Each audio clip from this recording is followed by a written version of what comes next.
This connection inspires me to feel like I'm doing something right. After I shot Bachberger, I knew I had enough time, budget, and energy to shoot one more kid, the last kid of the project. And again, yet again, I wanted to have a new approach, something a little different.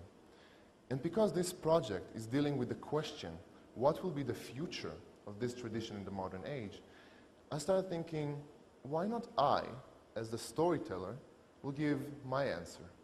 When I come 10 years from now, what would I like to see here?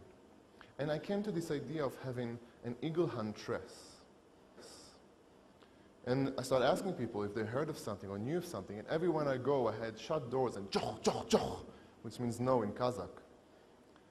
Luckily for me, as part of my process, I always keep the people involved, the people I'm photographing, involved in what I do.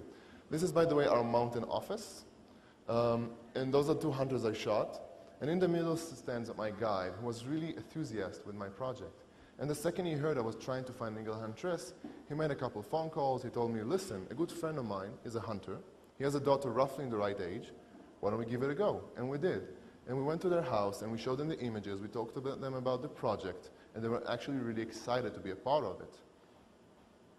And the next day was amazing. I don't know how to describe this feeling of being an artist. Have something in the back of your mind as a possibility that you would like to see, and then have it visualized in front of you. When I shot Eshel Pan, 13-year-old Eshel Pan, I always compared her to the other boys I photographed, noticing that although she was as young as they were and as unexperienced as most of them, she was so much more confident, comfortable with an eagle. At that time, I had a different summary for this project. It was about 15 minutes before we had to leave. All our bags were already in the car, and I asked to talk to her dad in person. We went aside and I asked him 2 questions and have a sincere answer.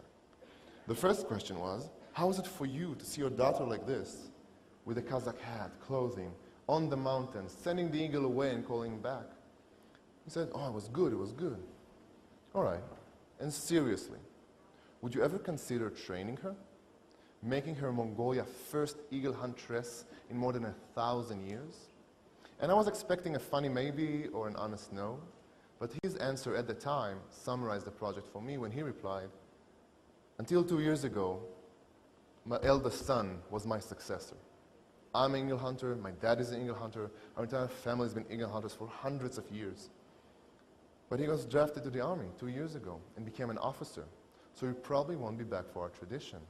And for a few months, I've been actually meaning to train her, but I would never do it unless she asked me to. Being a huntress, being a successor for a tradition, means fighting for it, means being passionate for it. And at that moment, I realized that having an Eagle Huntress is a possibility. But like many other things around the world, it's one more thing that women need to fight for.